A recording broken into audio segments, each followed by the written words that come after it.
Assalamualaikum warahmatullahi wabarakatuh. Alhamdulillahirrahmanirrahim. Wabihi nasta'inu ala umuri dunya waddin.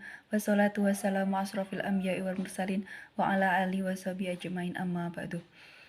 Perkenalkan, saya Nimas Melan Syahri dari kelompok 1 akan mempresentasikan makalah yang berjudul Ayat-ayat Al-Quran dan Hadis yang berkaitan dengan dakwah.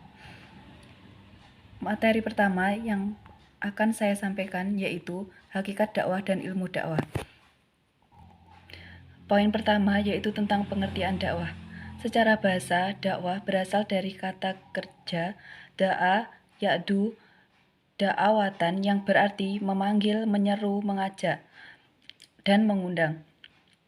Secara istilah, menurut salah satu tokoh yaitu Toha Yahya, yang mengartikan dakwah adalah mengajak manusia menuju jalan yang benar sesuai dengan perintah Allah untuk kemaslahatan serta kebahagiaan manusia di dunia dan akhirat. Dapat disimpulkan bahwa dakwah adalah aktivitas yang dilakukan seseorang secara sadar dan disengaja untuk mengajak, menyeru orang lain kepada jalan yang benar sesuai dengan perintah Allah untuk kebahagiaan di dunia dan akhirat. Seterusnya yaitu tentang subjek dakwah. Secara bahasa, subjek dakwah bisa diartikan sebagai dai atau orang yang melakukan dakwah. Pengertian secara istilah yang disampaikan dari Abdul Karim yang mengartikan subjek dakwah adalah setiap muslim, baik laki-laki maupun perempuan, yang berakal dan yang telah balik. Ada juga yang mengatakan bahwa subjek dakwah atau dai tersebut adalah seseorang atau suatu lembaga yang mengajak orang lain ke jalan yang benar atau sesuai dengan perintah Allah Subhanahu wa taala. Dapat disimpulkan bahwa subjek dakwah atau dai tersebut adalah seseorang, baik laki-laki maupun perempuan, yang bertugas menyampaikan ajaran-ajaran serta pesan-pesan agama Islam atau ajaran Allah Subhanahu wa taala yang disampaikan kepada masyarakat untuk memberikan kesadaran dan juga pengetahuan kepada masyarakat. Selanjutnya yaitu objek dakwah. Objek dakwah bisa juga disebut dengan maf'ul, yaitu orang yang menjadi sasaran dakwah. Dapat juga dikatakan mad'u, yaitu seorang yang telah dibebani perintah Allah, baik laki-laki maupun perempuan atau seluruh manusia, baik individu, pribadi maupun keluarga, yang telah dibebani perintah Allah dan juga memiliki tanggung jawab atas perbuatannya. Selanjutnya yaitu tentang ilmu dakwah. Yang pertama, pengertian ilmu dakwah. Secara bahasa, ilmu berasal dari kata bahasa Arab yang berarti asal katanya itu alima, yang artinya adalah pengetahuan. Sedangkan dakwah yaitu da'a yang berarti menyeru serta memanggil. Jadi bisa disimpulkan secara bahasa bahwa ilmu dakwah adalah ilmu tentang mengajak seseorang. Secara istilah, menurut Muhammad Ali Aziz, mendefinisikan dakwah sebagai ilmu yang mempelajari proses penyampaian ajaran Islam kepada umat dan juga ilmu yang mempelajari gejala penyampaian agama dan proses keagamaan dan segala-galanya. Dapat disimpulkan bahwa ilmu dakwah adalah ilmu dan pengetahuan tentang bagaimana menyampaikan ajaran atau seruan kepada masyarakat agar tujuan dari seruan atau dakwah tersebut bisa tersampaikan dengan baik. Selanjutnya yaitu objek dakwah. Objek ilmu dakwah ada dua, yang pertama objek material dan yang kedua objek formal. Objek material berupa segala aspek ajaran agama Islam, sejarah dan peradaban Islam. Sedangkan objek formal dari ilmu dakwah yaitu suatu kegiatan atau salah satu sisi dari objek materialnya tadi, yaitu seperti bagaimana cara atau metode yang dilakukan untuk mengajak atau menyeru seseorang kepada jalan yang benar tersebut. Pembahasan selanjutnya akan dijelaskan oleh Mas Setiawan. Baik, selanjutnya saya akan menyampaikan materi mengenai ayat-ayat Al-Quran dan hadis yang berkaitan dengan dakwah. Nah, sebelumnya kita telah mengetahui bahwa dakwah merupakan satu hal kewajiban yang diperintahkan oleh Allah Subhanahu wa taala kepada setiap hambanya untuk disampaikan kepada orang lain.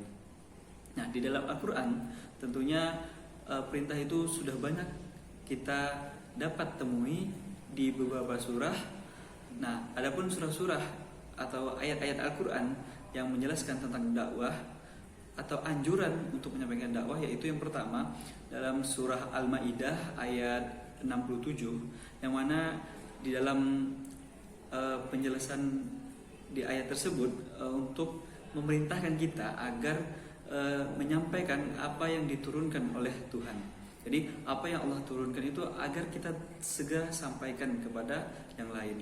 Nah, kemudian dalam surah Ali Imran ayat 20 yaitu mengatur tentang kewajiban dalam menyampaikan ayat-ayat Allah, dan Allah Maha melihat.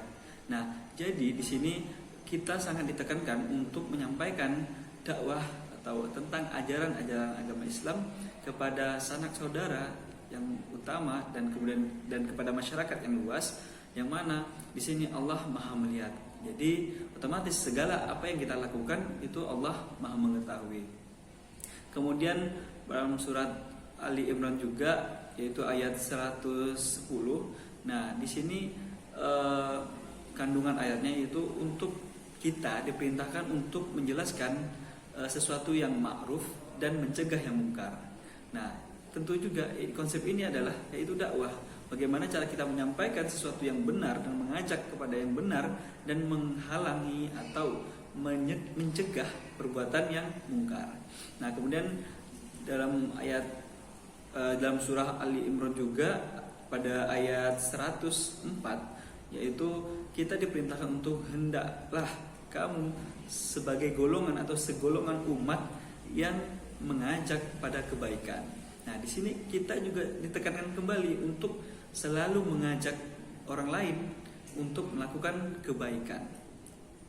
Kemudian dalam surah Yasin ayat 7 yaitu kita diwajibkan untuk menyampaikan perintah Allah.